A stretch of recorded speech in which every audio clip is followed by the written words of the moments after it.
Unacademy. Let's crack it. नमस्कार दोस्तों, pathfinder पर आप सभी का स्वागत है। मेरा नाम निधि है। दोस्तों, पॉलिटी पीवाईक्यू सीरीज में आज भी हम कुछ सेट ऑफ क्वेश्चंस करने वाले हैं। इस सीरीज में हम लास्ट 10 इयर्स के क्वेश्चंस कर रहे हैं। बीच में किसी कारण से मैं 2-3 दिन से सेशन नहीं ले पाई, but we'll continue from here. Last 10 years के क्वेश्चन हम करेंगे। आज हम 2018 के कुछ क्वेश्चंस को डिस्कस करने वाले हैं। शुरुआत करते हैं, बट बिफोर मूविंग फॉरवर्ड ये मेरा छोटा सा इंट्रोडक्शन है दोस्तों। This is my Telegram channel, जहां पर आप मुझे फॉलो कर सकते हैं मेरी सभी क्लास की अपडेट, शेड्यूल्स, पीडीएफ्स के लिए। साथ ही अनअकैडमी पर एक्सक्लूसिव कंटेंट को अनलॉक करने के लिए आप यूज कर सकते हैं मेरा कोड NDLive10। इस कोड का इस्तेमाल आप डिस्क्रिप्शन बॉक्स में दिए गए लिंक को ओपन करने के बाद कर सकते हैं। साथ ही अगर आप सब्सक्रिप्शन लेना चाहते हैं हमारे ऑफलाइन सेंटर्स का, वहां जाकर तो जो भी कोर्सेज वहां पर उसमें एनरोल करना चाहते हैं 35% का डिस्काउंट आपको यहाँ पर मिल जाएगा, जिसके लिए आपको कोड यूज करना होता है NDLive10। चलिए, सो जीएस फाउंडेशन सक्सेस प्रोग्राम 2025-26 के एडमिशंस ओपन है हमारे यहाँ। ये कोर्सेज चल रहे हैं फिलहाल करोलबाग सेंटर पर, जिसमें आपको 35% का डिस्काउंट मिल रहा है विद माय कोड NDLive10। ये कोड यूज करना मत भूलिएगा। कोई और जानकारी के लिए आप सेंटर विजिट कर सकते हैं या फिर इस नंबर पर कॉल कर सकते हैं। इसी तरह मुखर्जी नगर सेंटर में भी आप जा सकते हैं अपनी किसी भी क्वेरी या डाउट के लिए। यहाँ पर भी ये कोर्सेज चल रहे हैं दोस्तों। 35% डिस्काउंट आपको यहाँ भी मिल जाएगा विद माय कोड NDLive10। इस नंबर पर आप कॉल कर सकते हैं, सेंटर विजिट कर सकते हैं अपनी किसी भी डाउट या क्वेरी के लिए। इसी तरह प्रयागराज यूपी में भी हमारा एक सेंटर शुरू हो चुका है, जहां पर ना केवल यूपीएससी की तैयारी के लिए बहुत सारे कोर्सेज आपके लिए हम लेकर आए हैं at a very very special offer price with my code NDLive10। ये कोड आपको यूज करना पड़ेगा to avail the benefit of this offer price. जो आप देख सकते हैं यहाँ पर जो कोर्सेज हैं केवल यूपीएससी के लिए नहीं है, प्रीलिम्स क्रैश कोर्स भी है, साथ में यूपी पीसीएस के जो एस्पिरेंट्स हैं वो भी यहाँ पर कोर्सेज देख सकते हैं अपने लिए। उनके लिए भी वो एनरोल कर सकते हैं। आप चाहें तो सिविल लाइन सेंटर विजिट कर सकते हैं या फिर इन नंबर्स पर कॉल कर सकते हैं अपने किसी डाउट या क्वेरी के लिए। चलिए शुरुआत करते हैं आज के सेट ऑफ क्वेश्चन से। सबसे पहला क्वेश्चन है, with reference to the constitution of India consider the following statements. No high court shall have the jurisdiction to declare any central law to be constitutionally invalid. An amendment to the Constitution of India cannot be called into question by the Supreme Court of India. कौन सा statement correct है बताना है। 1, 2, both, neither. ना यहाँ पर आप video को पॉज कीजिए 10 सेकेंड के लिए, क्वेश्चन दोबारा पढ़िए and then only move forward with the answer. So the answer is none of the above, neither 1 nor 2। D is the answer. यहाँ पर मैं आपको बता दूं कि दोनों ही सुप्रीम कोर्ट और हाई कोर्ट के पास ये जुरिस्डिक्शन है कि वो क्वेश्चन कर सकते हैं किसी भी कॉन्स्टिट्यूशनल अमेंडमेंट या सेंट्रल लॉ की वैलिडिटी, उसकी वैधता को। ठीक है, यहाँ पर 42वें संविधान संशोधन अधिनियम 1976 के द्वारा जो जुडिशियल रिव्यू की पावर थी हाई कोर्ट्स की कॉन्स्टिट्यूशन अमेंडमेंट या सेंट्रल लॉ की वैलिडिटी को चेक करने के लिए, क्वेश्चन करने के लिए, उसको बेसिकली खत्म कर दिया गया था। लेकिन 43वें संविधान संशोधन अधिनियम 1978 से रिस्टोर कर दिया गया था ओरिजिनल पोजीशन को हाई कोर्ट्स की। और अब हाई कोर्ट्स के पास ये पावर है, उनका ये जुरिस्डिक्शन है कि वो डिक्लेयर कर सकते हैं किसी भी सेंट्रल लॉ को संवैधानिक अवैध, अगर वो संविधान के दायरे से बाहर है तो। ठीक है, सो हाई कोर्ट के पास ये जुरिस्डिक्शन है कि वो डिक्लेयर कर सकते हैं किसी भी सेंट्रल लॉ को कॉन्स्टिट्यूशनली इनवैलिड।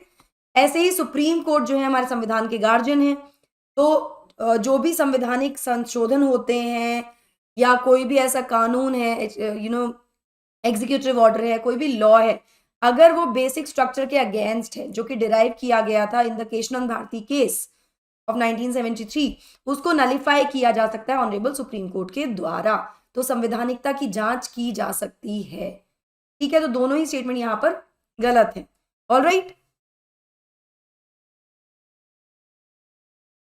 चलिए next question. In context of polity which one of the following would you accept as the most appropriate definition of liberty. Liberty की सबसे अप्रोप्रिएट डेफिनेशन क्या होगी यहाँ पर? Protection against the tyranny of political rulers, absence of restraints, opportunity to do whatever one likes, opportunity to develop oneself fully.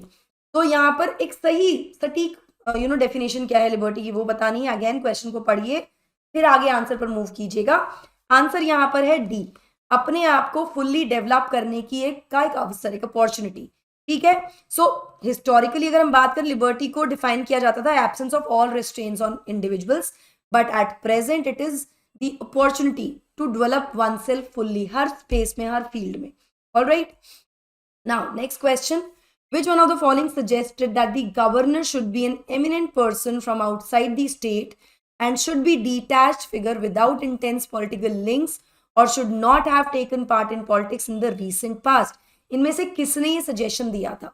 First, administrative reform commission 1966, Rajamannar committee 1969, Sarkaria commission 1983, national commission to review the working of constitution 2000. इनमें से कौन सी committee ने? बहुत ही simple question है, बहुत आसान question है. नहीं समझ में आया, नहीं पढ़ क्वेश्चन समझ में आया तो क्वेश्चन को फिर से रीड करो, पॉज करो वीडियो को एंड देन मूव फॉरवर्ड. तो answer here is Sarkaria commission. 1983 का एक कमीशन था जिसने बहुत सारे रिकमेंडेशन दिए थे, बहुत सारे बदलाव हुए थे और इसी कमीशन के अंतर्गत ये कहा गया था कि जब गवर्नर्स का सिलेक्शन किया जाए तो सेंट्रल गवर्नमेंट को अडॉप्ट करनी चाहिए कुछ स्ट्रिक्ट गाइडलाइंस जो कि रिकमेंड की गई थी सरकारिया कमीशन की रिपोर्ट में, जिसमें उन्होंने ये भी कहा है कि वो जो भी गवर्नर जिसको सिलेक्ट करते हैं वो डिटैच फिगर होना चाहिए फ्रॉम द लोकल पॉलिटिक्स, वो उस राज्य की पॉलिटिक्स से डिटैच फिगर होना चाहिए. रिसेंट पास्ट में उन्होंने पॉलिटिकल चीज़ों में पार्टिसिपेट नहीं किया जाना चाहिए और लोकल पॉलिटिक्स से बहुत ज़्यादा इंटीमेटली कनेक्टेड नहीं होने चाहिए and he can be somebody from outside the state also. साथ में इन्होंने और भी रिकमेंडेशन दी थी जैसे कि जो चीफ मिनिस्टर है राज्य के उनको कंसल्ट किया जाना चाहिए बिफोर अपॉइंटिंग दी गवर्नर. तो ऐसे बहुत सारे यहाँ पर सजेशन दिए गए थे सरकारिया कमीशन के द्वारा. Last question for the day. No criminal proceeding shall be instituted against the governor of a state in any court during his term of office. The emoluments and allowances of the governor of a state shall not be diminished during his term of office. बहुत easy question है. Again, कौन सा statement correct है? 1, 2, both, neither. तो governor के बारे में दिया गया है, गवर्नर की इम्यूनिटी के बारे में क्वेश्चन किया गया है, emolument allowances के बारे में बात की गई है. आंसर दोनों स्टेटमेंट बिल्कुल सही है. यहाँ पर जो गवर्नर हैं वो इंजॉय करते हैं personal immunity from legal liability for his official acts. ठीक है, उनके ड्यूरेशन के दौरान जब वो टर्म ऑफ ऑफिस में हैं वो इम्यून होते हैं किसी भी क्रिमिनल प्रोसीडिंग्स के लिए. उनके अगेंस्ट कोई भी क्रिमिनल प्रोसीडिंग्स नहीं चलाई जा सकती even in respect of his personal acts. He can not be arrested और इम्प्रिजन्ड. उनको अरेस्ट नहीं किया जा सकता, उनको जेल नहीं किया जा सकता, उनके पास ये इम्यूनिटी है. साथ ही सेकेंड स्टेटमेंट, उनके जो इमोल्यूमेंट्स हैं, अलाउंसेस हैं, उनको during the term of his office diminish नहीं किया जा सकता. सो दोनों ही स्टेटमेंट यहाँ पर सही है. Alright, so this was today's set of questions. I hope आप इसका रिवीजन अच्छे से कर भी रहे हैं.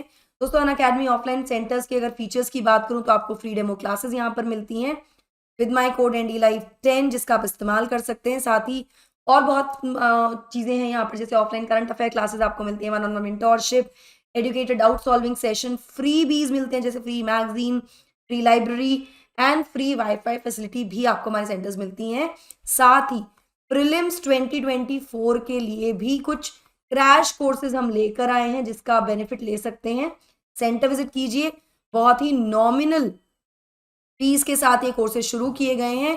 तो बिल्कुल दिल्ली में हमारे करोल बाग और मुखर्जी नगर सेंटर जाइए, विजिट कीजिए, इन कोर्सेज के बारे में जानकारी लीजिए और अपनी पढ़ाई को और ज़्यादा बेहतरीन तरीके से करना शुरू कीजिए. That will be all from my side. I hope you like the session. Do not forget to like, share and subscribe to the channel and also hit the bell icon so that you get notifications about latest updates. Thank you so much. God bless. Take care. Bye-bye.